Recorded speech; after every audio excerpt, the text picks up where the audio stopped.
How do you change the hose on the inside of your Shark's Power Nozzle? I'm showing you today on the powered lift-away model, which is an older upright here in the UK. They're called the Rotator in the US. There's also some older models like the Rocket that take these internal hoses.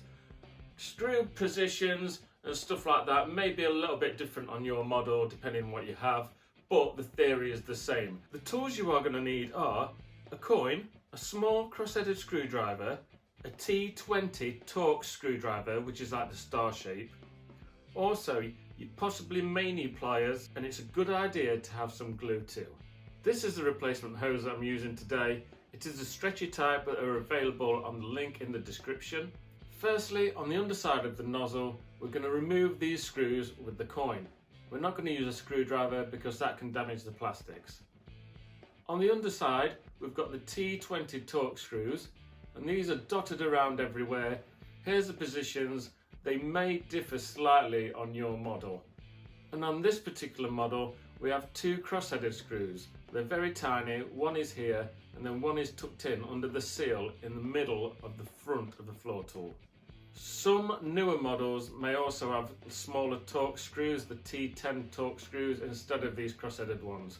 The cross-headed ones are really what you find on these older models. Once we've undone all the screws, we're going to turn the floor tool over and then remove the top. Now, if this is hard to pull or you feel like you're going to break something somewhere, it's possible that you have missed a screw. Once inside, you'll see where the hose is. To remove the hose, start by prising this front part up.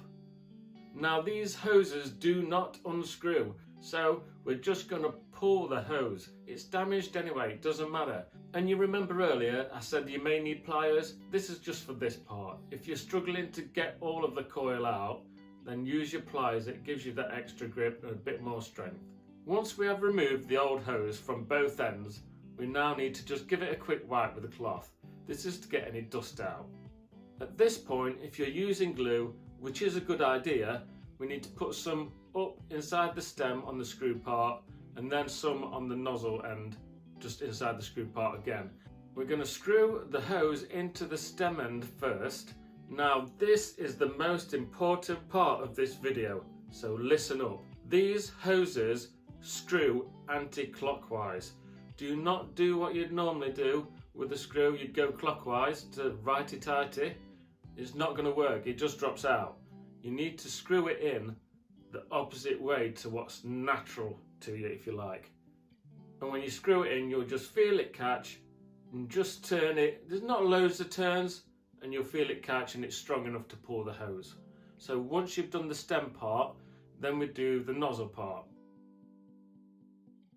Once everything feels secure, we're going to just do the last little adjustment. This top part needs to be right at the top because it sits inside this little bit inside the cover. And then likewise underneath there's a little bit that sticks out that sits inside the housing there. And then this part here slides in front of that part, and then on the far side this little part just clicks into the hole that's there. So push all that into position, and I say that perhaps making it sound a bit easier than it is. It's going to take you 3 or 4 attempts. It takes me 3 or 4 attempts, so it might even take you, I don't know, 12 attempts, but you will get there, I promise you.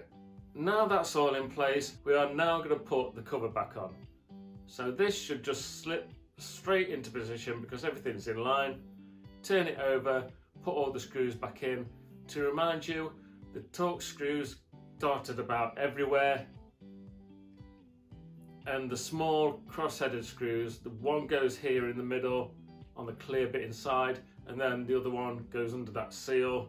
And once you've done all the screws up, that's your repair complete. You can admire your handiwork and go away and tell all your friends that you've fixed your vacuum cleaner for under £10. I hope you found this video helpful.